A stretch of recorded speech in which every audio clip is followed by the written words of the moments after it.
Right now, your phone is within arm's reach. You already know this. And somewhere in the back of your mind, a small voice is asking whether anything new has arrived. But the real answer for why you feel that pull is far stranger than notifications or apps. It goes back 2 million years, to a version of you that never held a phone at all. Your ancestors woke up every single day with one unsolved problem. Where is the food today? Not yesterday's food, not tomorrow's. Today's. The berries that were ripe last week might be gone. The animal herd that grazed nearby might have moved on. Nothing was guaranteed. Everything had to be searched for, and searching meant walking into uncertainty without knowing what you'd find. This is where your brain learned its favorite trick.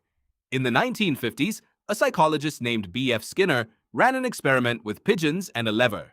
When the lever always delivered food, the pigeons pressed it, got their reward, and walked away satisfied. Simple, predictable, boring. But when Skinner changed the rules so the lever only worked sometimes, something unexpected happened. The pigeons didn't press it less. They pressed it more. They pressed it obsessively, again and again, chasing a reward that might or might not come. Skinner called this variable ratio reinforcement. Uncertainty didn't weaken the behavior. It supercharged it. Why would an animal work harder for a reward it can't predict? Because in nature, that's exactly how food worked. A bush that always had berries wasn't worth checking twice. A bush that sometimes had berries was worth checking constantly because you never knew which visit would be the one that paid off. Predictability lowers motivation.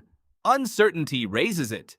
Your ancestors who kept checking, kept walking, kept looking under one more rock, were the ones who found enough food to survive long droughts and lean winters.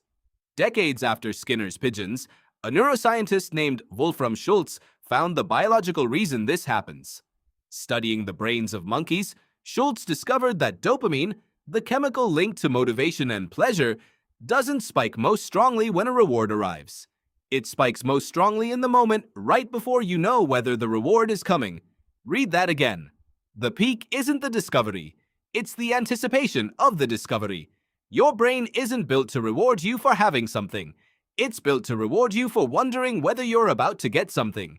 That single fact rewires how you should think about almost every habit you've ever struggled to break. Now picture a forager thousands of years ago walking through tall grass, scanning the tree line for movement. She doesn't know if there's a rabbit hiding in the brush. She doesn't know if the next ridge hides a stream full of fish or nothing at all. But her brain is already lighting up because uncertainty itself feels like progress. It feels like she's on the edge of something. That feeling kept her moving instead of giving up.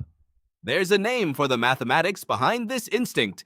In 1976, an ecologist named Eric Charnoff formalized what's known as the marginal value theorem, a model describing how animals decide when to keep foraging in one patch of land versus giving up and moving to a new one. The math is elegant, but the takeaway is simple. Animals, including humans, are wired to keep sampling their environment as long as there's a reasonable chance the next patch, the next bush, the next turn of the path might be better than the one they're standing in. You are still that forager. You just traded the tree line for a screen. Every time you unlock your phone, you are not checking for berries or rabbits. You are checking for information. A message, a like, a headline, a notification that might mean something changed in your world. And just like that ancestral forager, you don't know in advance whether this particular check will be the one that pays off. That's not a flaw in your willpower. That's the exact mechanism Skinner found in pigeons and Schultz found in dopamine neurons, running quietly in the background of your daily life. Think about how differently you'd behave if your phone worked on a fixed schedule. If you knew with total certainty that new messages only arrived once every hour on the hour, would you still check it 40 times a day? Almost certainly not. You'd check it once an hour, get your answer, and move on. The constant checking exists specifically because you don't know when the next reward will land. App designers understand this better than most anthropologists do. The infinite scroll, the unpredictable timing of likes, the small red notification badge that never tells you exactly what's waiting behind it, these are not accidents. They are variable ratio reinforcement, built in glass and code, aimed at a brain that evolved to reward uncertainty long before anyone imagined a smartphone.